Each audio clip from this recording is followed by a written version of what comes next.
Hello, ಯಾರು? ನಾನು ತೆಲುಗು ರಾಜ ಮಾತಾಡ್ತಿರೋದು. ಓಹೋ, ಏನಪ್ಪ ಸವಾಲಲ್ಲಿ ಗೆದ್ಬಿಟ್ಟೆ, ನಿನ್ ಮಗಳನ್ ವಾಪಸ್ ಕಳ್ಸ್ಬಿಟ್ಟೆ ಅಂತ ಯೋಳಕ್ ಮಾಡಿದ್ಯಾ? ಸವಾಲ್ಗಿಂತುವೆ ಪ್ರೀತಿಗೆ ಬೆಲೆ ಜಾಸ್ತಿ ಅಲ್ವೇನ್ರವ್ವ?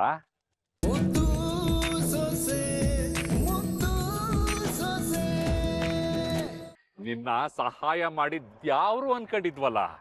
ಹೇ ಸಾಕ್ ನಿಲ್ಸ್ಲಾ. ನೀನ್ ಸಹಾಯ ಮಾಡ್ದವ್ರನ್ನ ನೆನ್ಸ್ಕೊಳ್ದೆ ಇರೋನು. ನಿಂಗೆ ಒಂಚೂರು ನಿಯತ್ತ ಇಲ್ಲಕ್ಕಲ್ಲ. ಚಂದ ಕೇಳ್ದೆ ಕಣಣ್ಣ. ಅಲ್ಲ, ನೀನ್ ಸಹಾಯ ಮಾಡ್ಬಿಟ್ಟೆ ನಂಗೆ ಅನ್ಬಿಟ್ಟು ನಿನ್ನ ಹೆಸರು ಎದೆ ಮೇಲೆ ಹಾಕೊಂಡು ತಿರ್ಗಾಡ್ಬೇಕಾಗಿತ್ತೆ. ಬೇಡ ಕಣಪ್ಪ, ಕೊನೆ ಪಕ್ಷ ಕೃತಜ್ಞತೆ ಅನ್ನೋದಾದ್ರೂ ಇರ್ಬೇಕಲ್ವೇ? ಆ ಕೃತಜ್ಞತೆ ಅಣ್ಣ, ನಿನ್ನ ನಮ್ಮ ಹಟ್ಟಿಲಿ ಎಲ್ರ ಮನ್ಸಲ್ಲಿ ಎತ್ತರದ ಸ್ಥಾನದಲ್ಲಿ ಮಡಗಿದ್ವಿ. ಓಹೋ, ಏನ್ ಮನ್ಸಲ್ಲೇ ಮಾಡ್ಕೊಂಡು ಪೂಜೆ ಮಾಡ್ತಾ ಇದ್ರು ನೋಡು.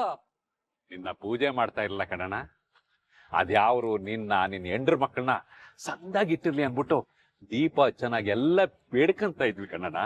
ಹ್ಞೂ ಕಣಪ್ಪ, ನೀನು ಚಂದ ಕೇಳ್ಕೊತಾ ಇದೀಯ ಬಿಡು. ಅಲ್ಲ, ನಾನು ಒಂದ್ ಕಿತ ನಿನ್ನ ಹತ್ರ ಬಂದು ನನಗೆ ಪ್ರಮೋಷನ್ ಮಾಡಿಸ್ಕೊಡು ಅಂತ ಕೇಳ್ದ್ನಲ್ಲ, ಅವಾಗ ನೀನ್ ನನ್ಗೆ ಉತ್ತರ ಕೊಟ್ಟೆ ನೋಡು. ಆವಾಗಲೇ ಗೊತ್ತಾಯ್ತು ಬಿಡು, ನೀನು ನನ್ನ ಹೆಸರಿನಲ್ಲಿ ದೇವ್ರಿಗೆ ಹೆಂಗ್ ದೀಪ ಹಚ್ತಾ ಇದೀಯ ಅಂತ. ಅದಕ್ಕೆ ನನ್ನ ಮೇಲೆ ದ್ವೇಷ ಬೆಳೆಸ್ಕೊಂಬಿಟ್ಟ. ನಿಂಗೆ ದ್ವೇಷ ಇದ್ದದ್ದು ನನ್ ಮ್ಯಾಗೆ, ಅದನ್ನ ನನ್ ಮ್ಯಾಗೆ ತೀರಿಸ್ಕೊಳವಿ. ಅದು ಬಿಟ್ಬಿಟ್ಟು ನನ್ನ ಮಗಳ ಬಾಳಲ್ಲಿ ಬಿರುಗಾಳಿ ಎಬ್ಬಿಸ್ಬಿಟ್ಟಿಯಲ್ಲ. ಶಿಲ್ವಾ, ಕೆಲವೊಂದ್ ಕಿತ ಮಾಡಿರೋ ಸಾಯನ ಮರೆತ್ರೆ ಏನಾಯ್ತದೆ ಅನ್ನೋದು ನಿನಗೆ ನಾನು ಅರ್ಥ ಮಾಡಿಸ್ಬೇಕಾಗಿತ್ತು. ಇವಾಗ ನಿನ್ ತಲೆಗೆ ಹತ್ತಿತ್ತಲ್ಲ ಪಿತ್ತ, ಅದಿಳಿತಾ? ನನ್ನ ಮಗಳ ಜೀವನ ಹಾಳಾಯ್ತು ಅಂತ ಖುಷಿ ಪಡಬೇಡ. ಈ ಚಲ್ವ ಬದುಕಿರೋ ಗಂಟ ಅದಕ್ಕೆ ಅವಕಾಶ ಕೊಡಕ್ಕಿಲ್ಲ. ಯಾವ ಮನೆಯಿಂದ ನನ್ನ ಮಗಳನ್ನ ಹೊರಗಡೆ ಬರಂಗ್ ಮಾಡಿದ್ಯೋ ಅದೇ ಮನೆಗೆ ನನ್ನ ಮಗಳನ್ನ ಪುನಃ ಸೇರ್ಸಿವ್ನಿ. ಅವಳು ಅದೇ ಮನೆಯಲ್ಲಿ ಶಿವರಾಮೇಗೌಡರು ಸೊಸೆಯಾಗಿ ಭದ್ರೇಗೌಡ್ರ ಎಂಡ್ರಾಗಿ ಬದುಕೋದನ್ನ ಕಣ್ಣಾರೆ ನೋಡ್ತೀನಿ. ಸದ್ಯಕ್ಕೆ ಗೆದ್ದಿದ್ಯಲ್ಲಪ್ಪ, ಕುಡಿ. ಲೋಕಲ್ ಬ್ರ್ಯಾಂಡ್ ಇಂದ ಫಾರಿನ್ ಬ್ರ್ಯಾಂಡ್ ವರ್ಗೂ ಯಾವ್ದು ಬೇಕು ಅದನ್ನ ಕುಡಿ. ಕುಡಿದ್ಬಿಟ್ಟು ಅದೇನ್ ಮಾಡ್ಕತಿಯ ಮಾಡ್ಕೊ, ಯಾರಿಗೆ ಹೇಳ್ಕತಿಯ ಹೇಳ್ಕೊ. ಹೆಂಗಪ್ಪ ಹೇಳೋದು ಅನ್ನೋ ನೋವಿನಲ್ಲೇ ನನ್ನ ಮಗಳು ನನ್ನ ಕುಟುಂಬ ಎಲ್ಲ ಕೊರಗ್ತಾ ಇದ್ವು. ಅದರಿಂದ ಬಿಡುಗಡೆ ಕೊಟ್ಬಿಟ್ಟಿದ್ಯಾ ನೀನು, ಮುಕ್ತಿ ಕೊಡಿಸ್ಬಿಟ್ಟೆ ಅಲ್ವೇ? ಆ ಖುಷಿಗೆ ಸಂದ ಕುಡಿ.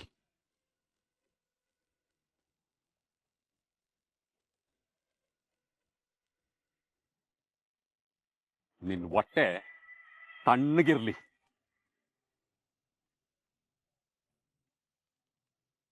ಎಲ್ಲ ಚೆಲ್ವಾ, ನನಗೆ ಆವಾಜ್ ಹಾಕಂಗಾದ. ಸಮಯ ಬರ್ಲಿ, ಆಮೇಲೆ ಮಾತಾಡ್ತೀನಿ. ನನ್ನ ಸಮಯ ಇನ್ನು ಮುಗ್ದಿಲ್ಲಕ್ಕಲ್ಲ. ತೆಗಿ ಅಂದೆ ಕಾಲ್ನ.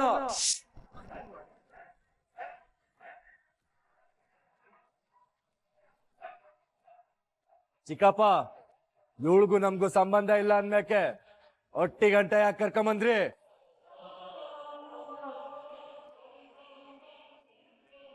ಏಯ್, ನನ್ ತಲೆ ಕೆಡಕಿನ ಮುಂಚೆ ಹೊಟ್ಟೋಗು. ಇಲ್ದೆ ಹೋದ್ರೆ ನನ್ ಮನ್ಸ ಆಗಿರಕ್ಕಿಲ್ಲ. ಭದ್ರ, ಪಾಪ ಮಾಡ್ಕೋಬೇಡ. ಪಂಚಾಯತಿ ತೀರ್ಮಾನಕ್ಕೆ ತಲೆ ಬಾಗ್ಬೇಕು, ನಮ್ ಕರ್ತವ್ಯ. ನಮ್ಮ ಅಟ್ಟಿ ವಿಷಯ ತೀರ್ಮಾನ ಮಾಡಕ್ಕೆ ಅವ್ರು ಯಾರು ಚಿಕ್ಕಪ್ಪ? ಆ ತೀರ್ಪನ್ನ ನಾನು ಒಪ್ಪಕ್ಕಿಲ್ಲ. ಮೊದ್ಲು ಇವಳನ್ನ ಹೊರ್ಗಡೆ ಕಳ್ಸಿ.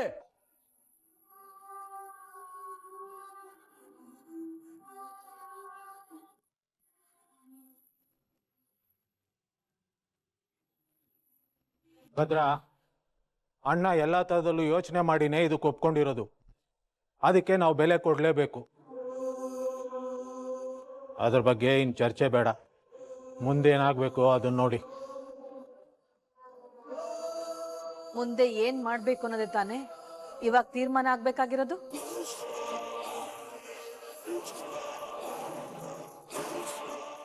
ನೋಡಿ, ಪಂಚಾಯತಿನಾಗೆ ಇವಳನ್ನ ಜೊತೆ ಕರ್ಕೊಂಡು ಹೋಗಿ ಅಂದವ್ರೆ ಹೊರ್ತು ರಾಣಿ ತರ ಮಲ್ಲಿಟ್ಕೊಂಡ್ ಮರ್ಸಿ ಅಂತ ಹೇಳಿಲ್ಲ.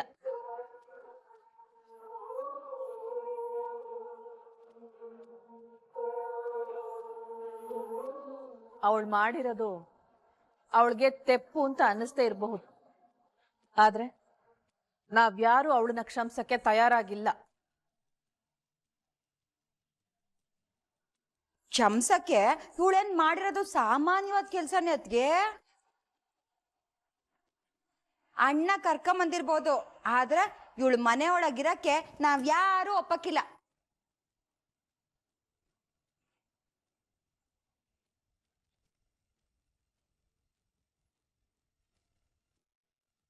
ಸಾವಿತ್ರಿ, ಹಂಗಂತ ಪಂಚಾಯತಿ ತೀರ್ಮಾನನ ಧಿಕ್ಕರ್ಸಕ್ಕಾದದೆ? ಅಯ್ಯ, ನಾವೇನ್ ಹೇಳ್ತಿದೀವಿ. ಆದ್ರೆ ಅವಳು ಮೊದಲ್ ನಂಗ್ ಸೊಸೆ ಆಗಿ ನಮ್ಮನೆನಾಗಿರೋದ್ ಬ್ಯಾಡ.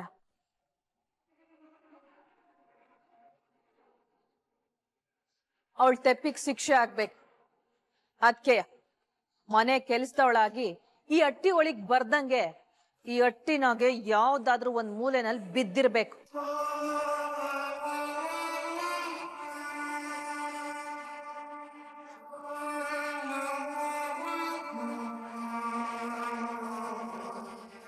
ಸರಿಯಾಗಿ ಹೇಳ್ದೆ ಅತ್ತೆ. ಇವಳು ಮಾಡಿರೋ ತೆಪ್ಪಿಗೆ ಇದೆ ಸರಿಯಾದ ಶಿಕ್ಷೆ. ಅಕ್ಕ, ನೀನು ಬಾವಾ, ನಾನ್ ಹೇಳಿದ್ರಾಗೆ ಏನಾದ್ರೂ ತಪ್ಪದೆ? ಈ ವಿಷಯದಾಗೆ ಅಂತಲೇ ಹಾಕಕ್ಕಿಲ್ಲ. ನೀವೇನ್ ಬೇಕಾದ್ರೂ ಮಾಡ್ಕೊಳ್ಳಿ. ಮಗ ಭದ್ರ, ನೀನೇನ್ ಹೇಳ್ತೀಯಪ್ಪ? ಅಪ್ಪ ಹೇಳಿದ್ಮೇಕೆ ನಾನು ಹೇಳಕ್ ಇನ್ನೇನಿದ್ದತ್ತು?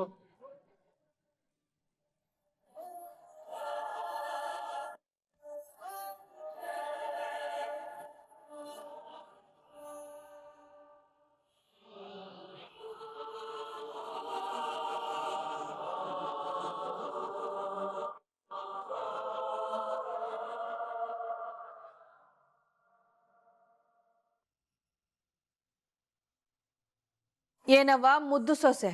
ಅಯ್ಯಯ್ಯೋ, ಮನೆ ಕೆಲ್ಸದವಳೆ. ಎಲ್ಲಾನು ಕೇಳಿಸ್ಕೊಂಡೆ ತಾನೆ? ನಮ್ ಮನೆ ಕೆಲ್ಸ ಮಾಡ್ಕೊಂಡು ಬಿದ್ದಿರಂಗಿದ್ರೆ ಬಿದ್ದಿರ್ಬೋದು, ಇಲ್ಲ ಅಂದ್ರೆ ಈಗ ನಿಂತಿರೋ ಜಾಗದಿಂದ ಹಂಗಿಂದ ಹಂಗೆ ಹೊಂಟೋಗ್ಬೋದು.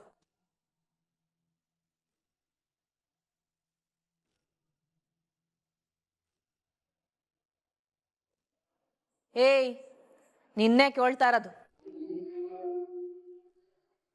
ಅದೇನು ಅಂತ ಬೇಗ ನಿರ್ಧಾರ ಮಾಡಿ ಹೇಳು. ನಿನ್ ಬದುಕಲ್ ಕವ್ದಿರೋ ಅಂತ ಕಾರ್ಮೋಡ ಒಂದಲ್ಲ ಒಂದ್ ದಿವಸ ಕರಗುತ್ತೆ. ನೀನು ತಾಳ್ಮೆಯಿಂದ ಎಲ್ರ ಮನಸ್ಸನ್ನ ಗೆಲ್ಬೇಕು ಕಣವ. ಇಲ್ಲ, ಅದೇನ್ ಸವಾಲಿದ್ರು ಸರಿ, ನಾನು ಇಲ್ಲೇ ಬದುಕ್ಬೇಕು, ಇಲ್ಲೇ ಬಾಳ್ಬೇಕು. ನಾನಿಲ್ಲೇ ಇರ್ತೀನಿ.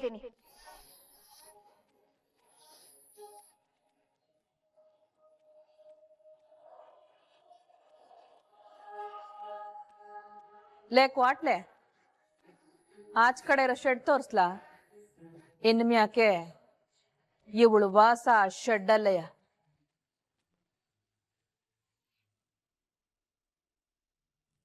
ಯಾಕ್ಲಾ ಹೇಳ್ತಾರದ್ ಕಿವಿ ಕೇಳಿಸ್ತಾ ಇಲ್ವೇ?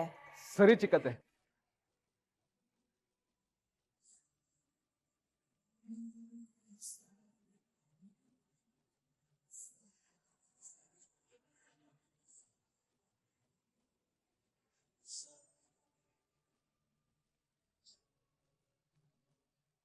ಇನ್ನು ಈ ಕಣ್ಣಲ್ಲಿ ಅದೇನೇನ್ ನೋಡ್ಬೇಕೋ ದೇವ್ರೇ.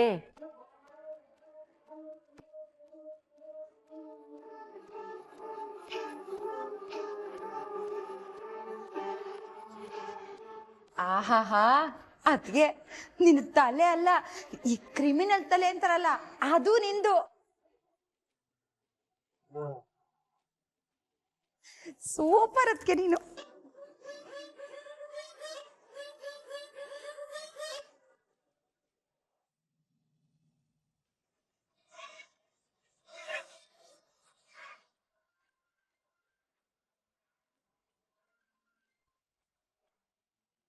ಹಲೋ, ಯಾರು? ನಾನು ಚೆಲುವರಾಜ ಮಾತಾಡ್ತಿರೋದು. ಓಹೋ, ಏನಪ್ಪ ಸವಾಲಲ್ಲಿ ಗೆದ್ಬಿಟ್ಟೆ, ನಿನ್ ಮಗಳನ್ ವಾಪಸ್ ಕಳ್ಸ್ಬಿಟ್ಟೆ ಅಂತ ಯೋಳಕ್ ಮಾಡಿದ್ಯಾ? ಸವಾಲ್ಗಿಂತುವೆ ಪ್ರೀತಿಗೆ ಬೆಲೆ ಜಾಸ್ತಿ ಅಲ್ವೇನ್ರವ? ಇನ್ಬೇಕಾದ್ರುವೆ ನನ್ ಮಗಳನ್ನ ಕ್ಷಮಿಸಿ ಅವಳನ್ನ ಪ್ರೀತಿಯಿಂದ ನೋಡ್ಕೊಳ್ರವ ಅಂತ ಹೇಳಕ್ ಫೋನ್ ಮಾಡ್ದೆ. ಏನು, ಅವಳನ್ನ ಕ್ಷಮಿಸಿ ಪ್ರೀತಿಯಿಂದ ನೋಡ್ಕೋಬೇಕೆ? ಅದು ಈ ಜನ್ಮದಲ್ಲಿ ಸಾಧ್ಯ ಇಲ್ಲ. ಯಾಕ್ರವ ಸಾಧಿಸ್ತಾ ಇದ್ದೀರಿ? ಹಂಗನ್ಬಿಟ್ರೆ ಸಂಬಂಧಕ್ಕೆ ಎಲ್ರವ ಬೆಲೆ ಇರ್ತದೆ? ಇದು ಕೊನೆ ಆಗ ಸಂಬಂಧ ಅಲ್ಲ ಕಣವ. ನೀವು ಅವಳನ್ನ ಮಗಳಂಗ್ ನೋಡ್ಕೊಂಡ್ರೆ ಅವಳು ನಿಮ್ಮ ತಾಯಿ ತರ ನೋಡ್ಕತಾಳೆ. ಏನು, ಬಾಳ ನಾಜೂಕಾಗಿ ಮಾತಾಡಿ ನಿನ್ ಮಗಳನ್ನ ಈ ಅಟ್ಟಿಗೆ ಪಟ್ಟದ್ರಾಣಿ ಮಾಡ್ಬೇಕು ಅಂತಿದ್ಯಾ? ನೀ ಏನೇ ಗಿಲೀಟ್ ಮಾಡಿದ್ರುವೆ ಅವಳು ಮಾಡಿರೋ ತಪ್ಪಿಗೆ ಏನೇ ಇಲ್ಲ. ಅದಕ್ಕೆ ಶಿಕ್ಷೆನೂ ಅನುಭವಿಸಿ ಪಶ್ಚಾತ್ತಾಪನು ಪಟ್ಟವಳೆ. ಅದನ್ನ ನೀವು ಹಿಂಗೆ ಬೆಳೆಸ್ಕೊಂಡು ಹೋಗ್ಬಿಟ್ರೆ ಹೆಂಗೆ ಹೇಳಿ? ಹೆಂಗೋ ಬೀಗ್ರುಗ್ ಸಂಸಿ ಮನೆಗ್ ಕರ್ಕೊಂಡವ್ರು ತಾನೆ.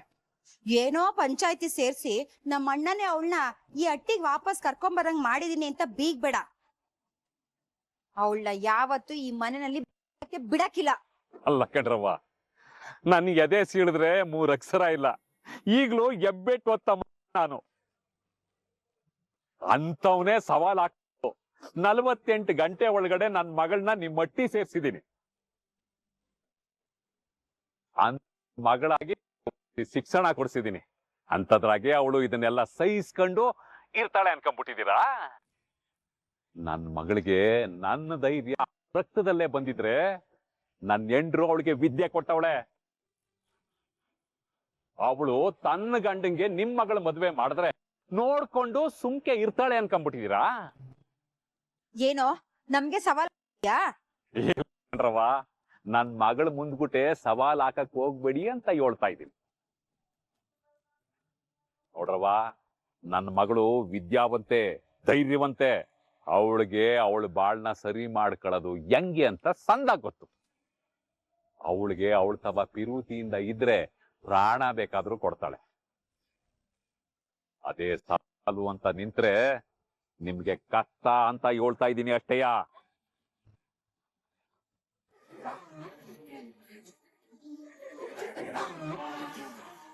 ನೋಡಿದ್ಯಾ ಅದ್ಕೆ, ಈಟೆಲ್ಲ ಆದ್ರೂ ಒಂದು ಚೂರು ದಿಮಾಗ್ ಕಮ್ಮಿ ಆಗಿಲ್ಲ ಅವನ್ಗೆ. ಅವನ್ ಮೆರಿಲಿ ಬಿಡು ಸಾವಿತ್ರಿ. ಮನೆಗ್ ಬಂದಿರೋ ಮಗಳು ಭದ್ರನ್ ಮನ್ಸಕ್ ಬರ್ದೇ ಇರಂಗೆ ನಾವು ನೋಡ್ಬೇಕು. ಇಲ್ಲಿ ಇವಳಿಗೆ ಏನ್ ಮಾಡ್ಬೇಕು ಅದನ್ನ ನಾವು ಮಾಡ, ಅಲ್ಲಿ ಅವನ್ ಕೊಬ್ಬು ನಮಗ್ ಹೆಂಗ್ ಬೇಕೋ ಹಂಗ್ ಕರಗ್ತದೆ. ಅವನ ಬಗ್ಗೆ ತಲೆ ಕೆಡ್ಸ್ಕೊಬೇಡ. ಮುಂದೆ ಏನ್ ಮಾಡ್ಬೇಕು ಅಂತ ಯೋಚನೆ ಮಾಡೋಣ.